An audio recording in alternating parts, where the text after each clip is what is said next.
Today we get to hear all about AnimeWar from the man himself, MaSTAR Media.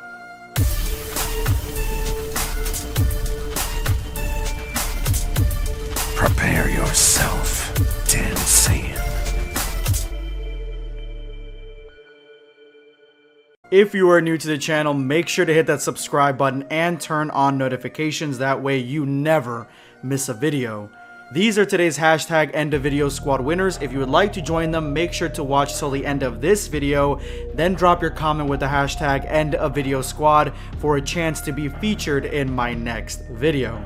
AnimeWar was a passion project created by MaSTAR Media after the success of his video Goku vs Saitama. After that, an entire universe and war was created around this concept where several different characters from different, sometimes vastly different animes converge into one battlefield trying to take the #1 spot. This story saw the addition of new Super Saiyan forms, and we got to see not only brand new villains but an evolved form for Omni King Zeno. Unfortunately, due to Toei taking down AnimeWar, we are at risk of losing the entire project's ending finale, but today I have an interview with MaSTAR Media on the creation of AnimeWar and what's in store for the future, including information on AnimeWar episode 13. So let's get started. Take me back to Goku vs Saitama. What motivated you to make that animation, and why those two characters specifically? Alright, so Goku vs Saitama, what motivated me to make that animation and why those two characters? Well, back then, when One Punch Man first started airing, I started seeing all of these clips pop up on Facebook from friends of mine, and it was little clips of the amazing animation of Saitama in One Punch Man, which started blowing people away. You know, it's Madhouse Studios, they're phenomenal, and it was like the cut even from episode 1 where he's in his pajamas and he's fighting all those underground people, the subterraneans. People were going crazy over it, and that's when I first took notice. And I think it was around episode 5 when he fights Genos, and everybody was going crazy over it, that I was like, man, people like, this show is awesome and people really love this character of One Punch Man. And so the talk of the town was One Punch Man versus Goku, who's gonna win? Well, the series finished up with season 1 on episode 12 as he fought Beerus, and I had just been searching YouTube over and over and over again looking for someone to do One Punch Man versus Goku.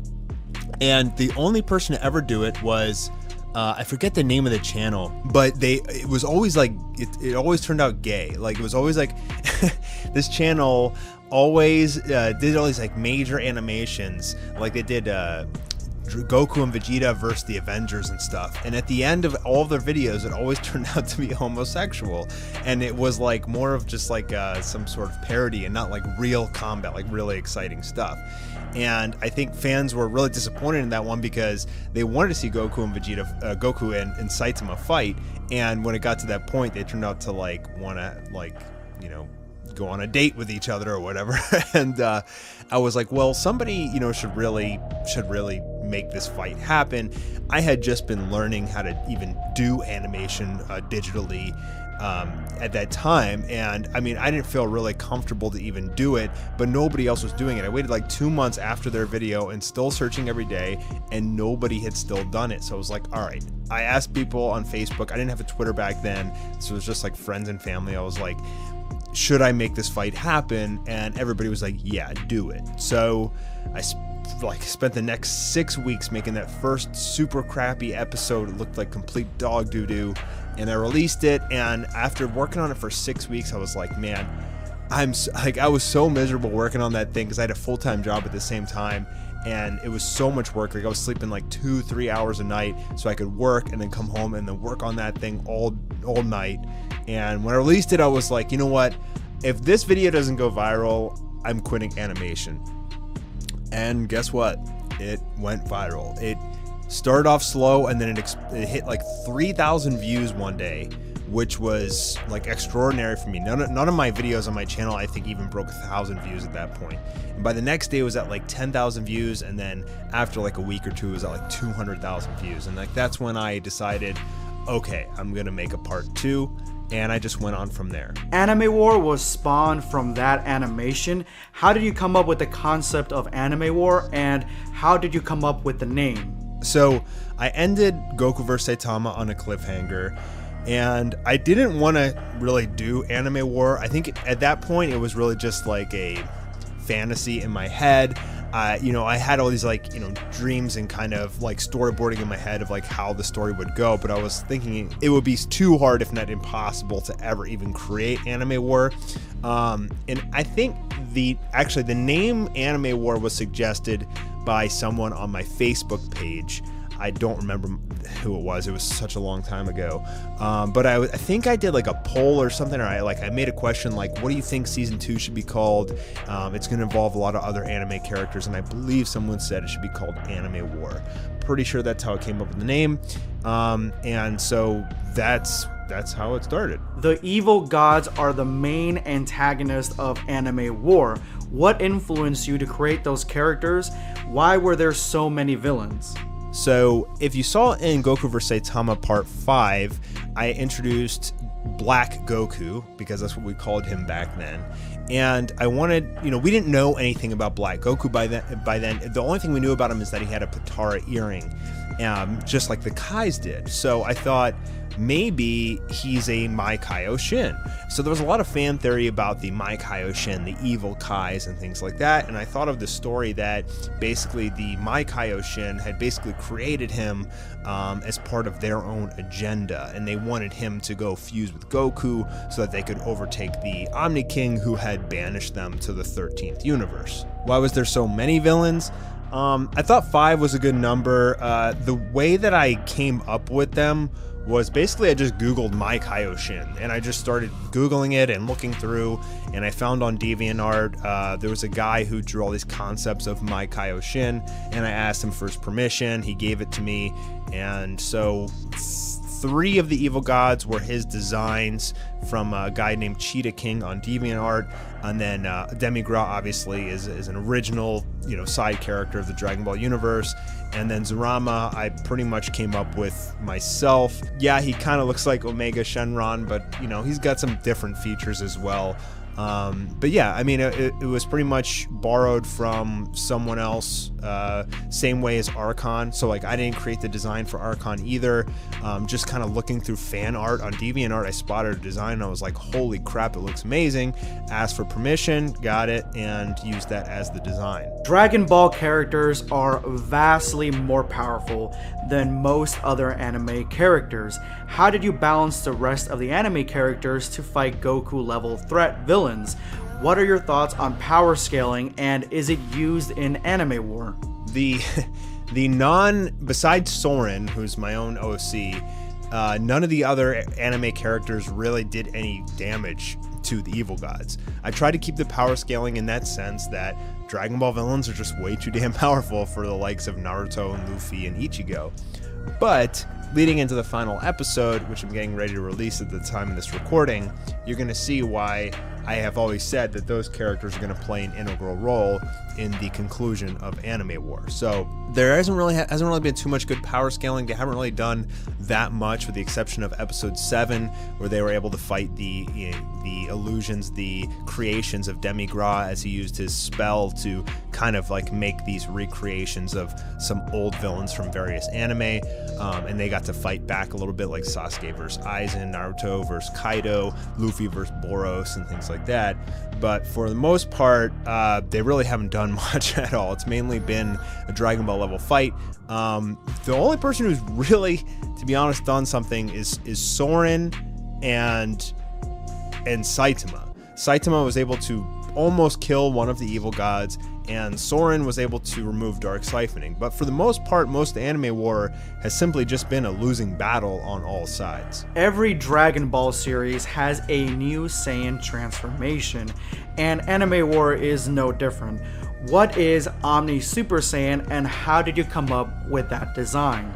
The original reason I came up with the design, I actually did a whole video on this, was that really long time ago, after Super Saiyan Blue, there was a little interview with Toriyama, or it might have been Toyotaru, I think it was Toriyama, that was basically, he said he got asked the difference between Super Saiyan Red and Blue, and he said originally Blue was supposed to be white, but considering the next villain's hair was white, he didn't want to have it be white hair because then it would, you know, be too conflicting. It'd be too hard to tell the characters apart.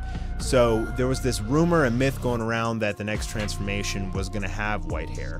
And so I took that little snippet of that interview and I said, okay, let's give Goku a white-haired transformation, something beyond Super Saiyan Blue. And that's pretty much where the Omni form came from. The Omni symbol is related to the symbol on the Omni King's clothing.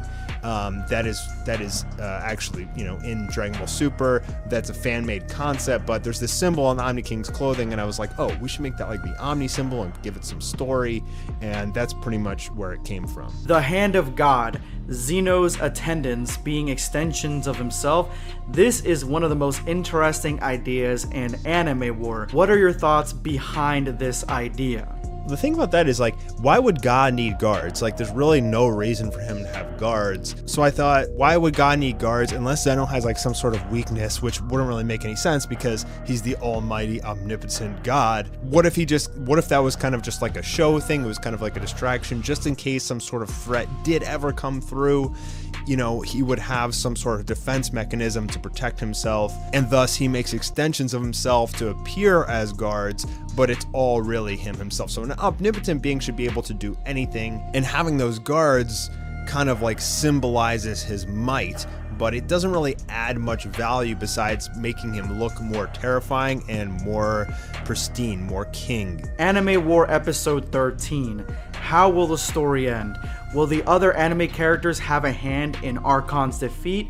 Will Goku and Saitama be important in the end? And will you ever show what you have done already or complete it? So the answer to all those questions are yes.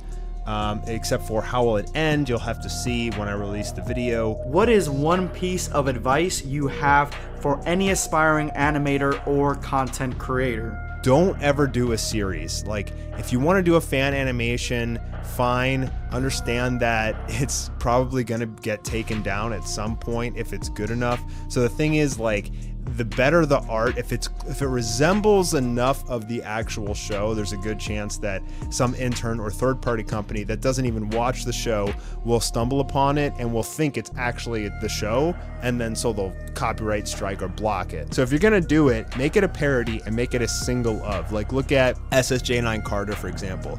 Most of his parodies, which are fair use in the US, so it's easier to fight, most of his parodies are one-ofs.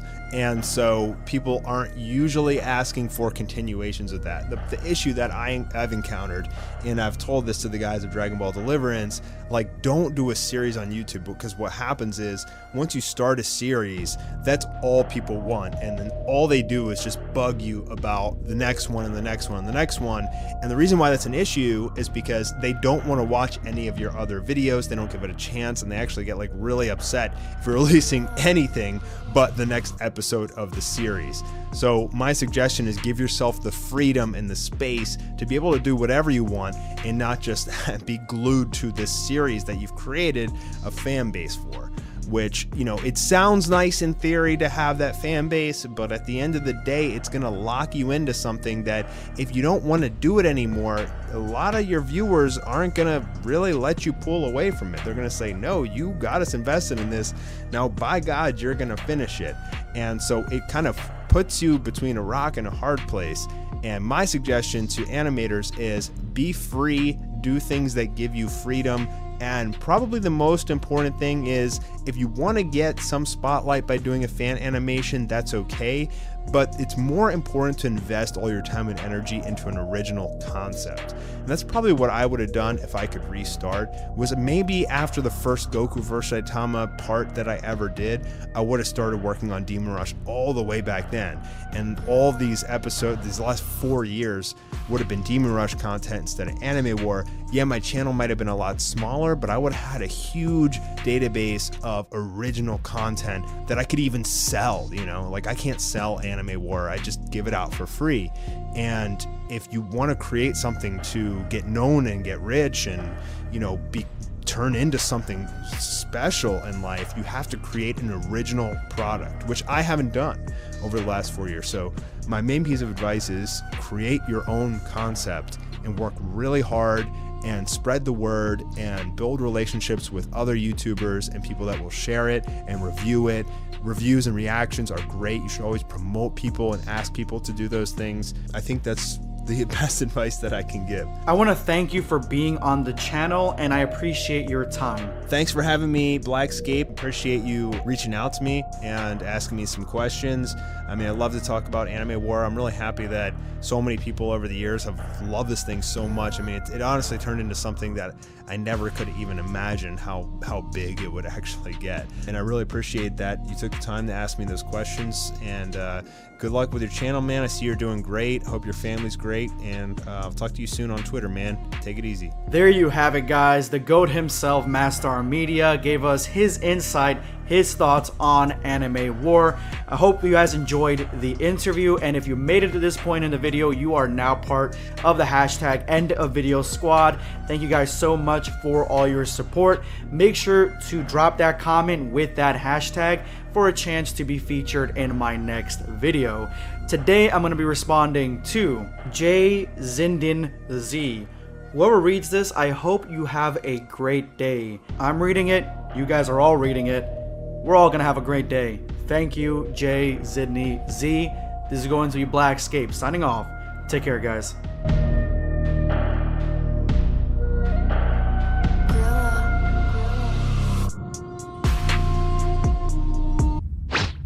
Subscribe for more content. Or perish.